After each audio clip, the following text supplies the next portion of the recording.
kita kan sudah membahas mengenai teori toleransi, sehingga kita hari ini berfokus pada menulis puisinya.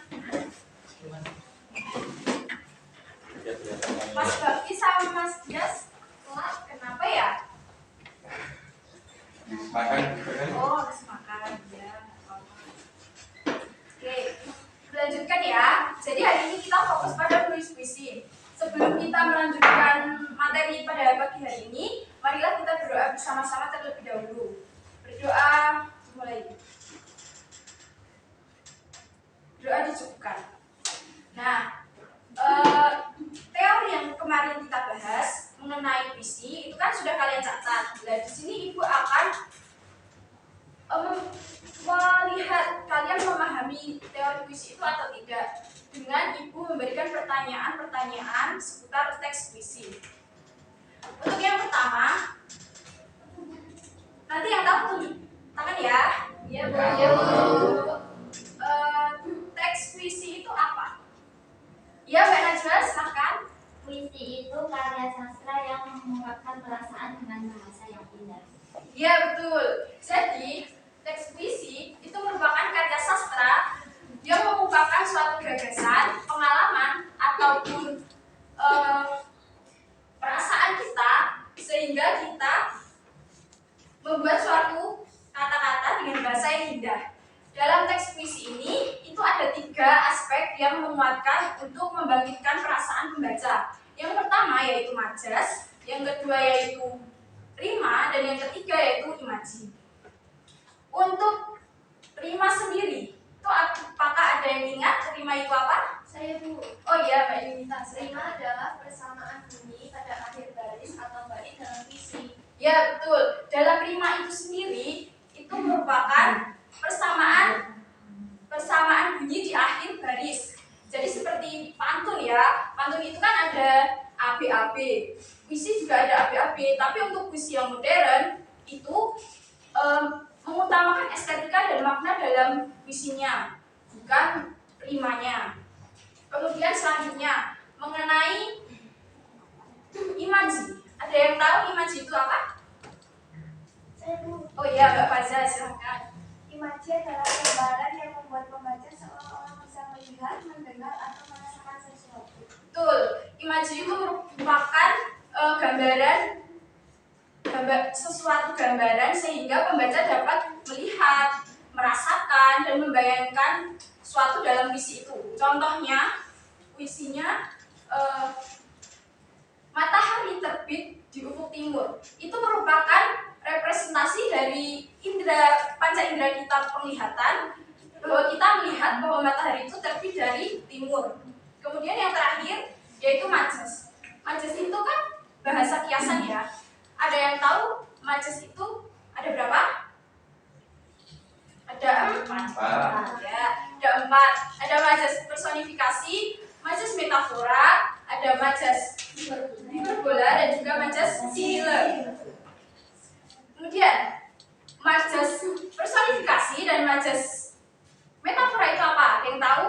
Oh iya, Mas Dia, silahkan. Jadi majas personifikasi itu majas yang menggambarkan benda mati terasa hidup. Ya. Tapi yang metafora itu majas yang membandingkan 2 objek secara langsung.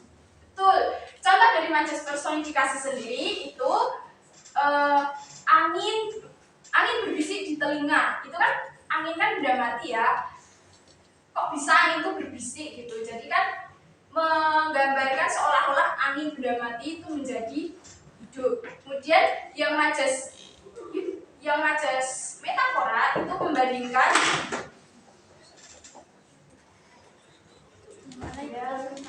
Mbak Bu, saya terlambat. Oh ya, nggak apa-apa, silakan duduk.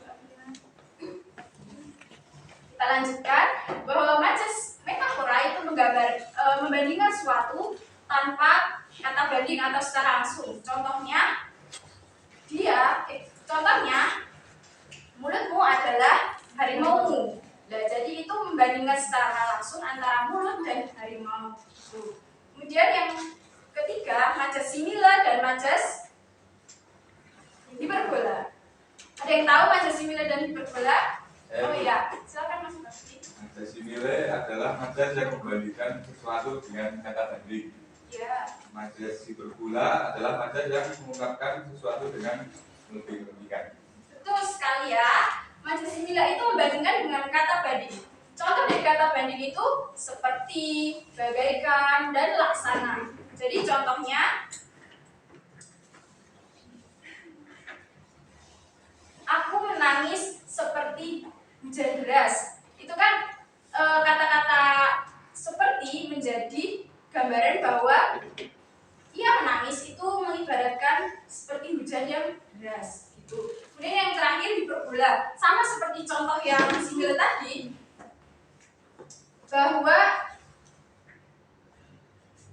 bahwa dia menangis itu kan melebih-lebihkan dengan hujan yang deras. Contoh lain yaitu aku lelah seperti memikul gunung di bahuku. Nggak mungkin kan gunung dipikul di bahu, itu kan berlebihan sekali. Itu saja materi yang kita ulas ya anak-anak. Jadi Ibu menyimpulkan kalian memahami materi yang telah Ibu sampaikan di pertemuan kemarin. Hari ini kita kan akan menulis puisi. Jadi di sini Ibu memberikan LKPD untuk kalian kerjakan. Bagikan ya.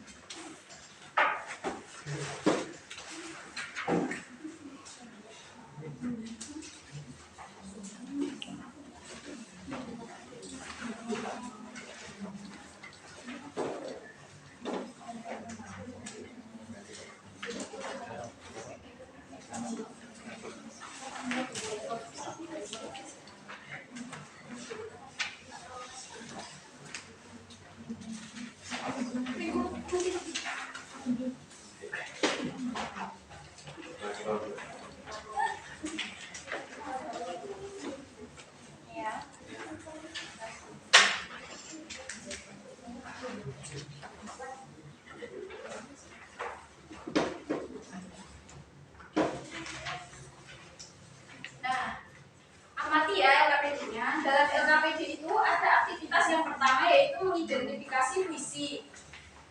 Itu kan ada penggalan puisi dan juga ada majas dan alasannya. Tadi kan kita sudah membahas ada 4 majas ya anak-anak. Kalian di sini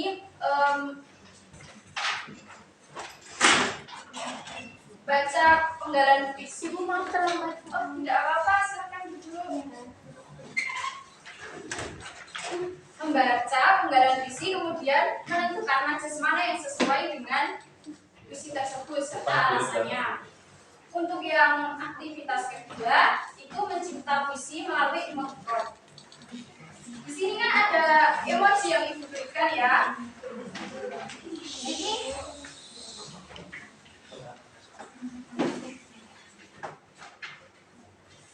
di aktivitas kedua ini mencipta puisi melalui emoticon. Jadi di sini ada beberapa kode yang Ibu telah cantumkan di LKPD. Contoh yang pertama yaitu ada emoji matahari terbit, itu berarti awal yang baru. Kemudian tanaman itu berarti berkembang. Kemudian bintang itu berarti harapan. Dan juga dartboard atau panah itu berarti target atau tujuan. Di sini Ibu membuat puisi matahari terbit menghinggapi hari baru. Tanaman menegakkan diri di tanah basah. Bintang-bintang berbisik tentang impian. Aku melangkah yakin menuju tujuanku. Nanti kalian buat seperti itu ya. Buat makna dari emoji ini juga buat puisi pendeknya. Kemudian di sini ada kode juga berupa kalimat bahwa aku takut gagal. Di sini Ibu memaknai bahwa aku merasa takut untuk melangkah mencoba hal baru. Di sini ada puisi yang Ibu buat, bayangan satu berjalan di sampingku. Bisik ragu menempel di telinga, langkah kecil tetap dipaksa maju, meski gemetar menggenggam mimpi. Nanti kalian juga akan membuat seperti itu. Dan nanti salah 2 dari kalian akan maju untuk mencoba membacakan. Di sini kita tidak berfokus pada struktur puisinya, tapi kita berfokus pada kreativitas kalian untuk memaknai dari emoji ataupun kalimat yang Ibu berikan. Jadi di sini setiap siswa kan pasti mempunyai kreativitas masing-masing. Jadi kalian ekspresikan saja menit untuk mengerjakan. Silakan.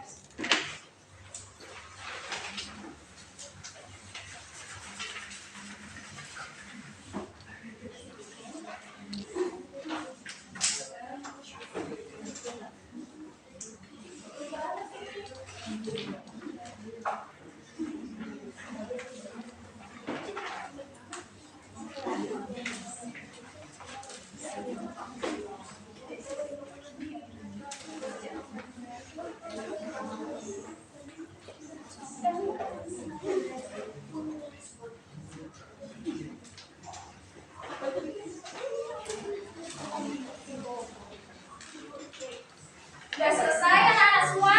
Sudah. Oke, kita bahas aktivitas pertama ya. Itu kan ada penggalan puisi. Kata-katamu adalah pisau yang melukai hati. Itu merupakan majas Metafora. betul, metafora karena Membandingkan langsung antara kata-kata itu dengan pisau. betul.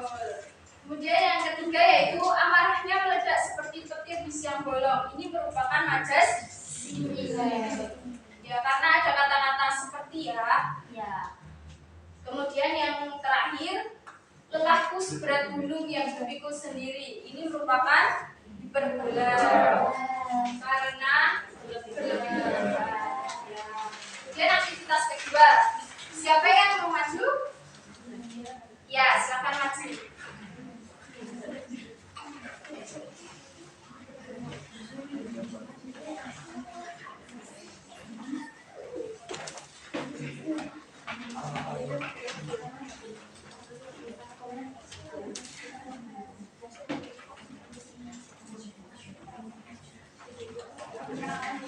Perkenalkan teman-teman, saya Gracia Sutirani, silakan saya. Menurut saya, Sini kami akan membacakan puisi dari tugas aktivitas kedua, yaitu yang bagian kedua. Dimana di sini ada kode yang pertama ada buku, kemudian ada kita menulis, waktu dan tugas. Nah, saya membuat puisinya yaitu di antara pengetahuan yang terbuka, kutulis ini dalam 3 arti. Kesempatan terus ada tanpa henti hingga menunggu kita melangkah meraih hasil. kode saya itu yang aku senang hari ini. Maknanya itu aku senang menjalani hari ini. Puisi yang saya buat hari ini aku ringan seperti angin pagi. Langkahku menari tanpa beban di hati. Senyum datang tanpa diminta, mengisi ruang jiwa dengan cerita. Ya, yang pertama. Sangat kreatif sekali kalian memaknai kode. Silakan dulu. Ya, jadi disimpulkan bahwa kalian dapat mempresentasikan kreativitas kalian melalui sebuah puisi ya. Di sini pembelajaran kita sampai di sini saja. Ibu memberikan tugas kalian untuk membuat puisi 2 bait. Topiknya bebas. Kalian besok tuh membacakan satu persatu di depan kelas ya. Itu saja tugas dari ibu.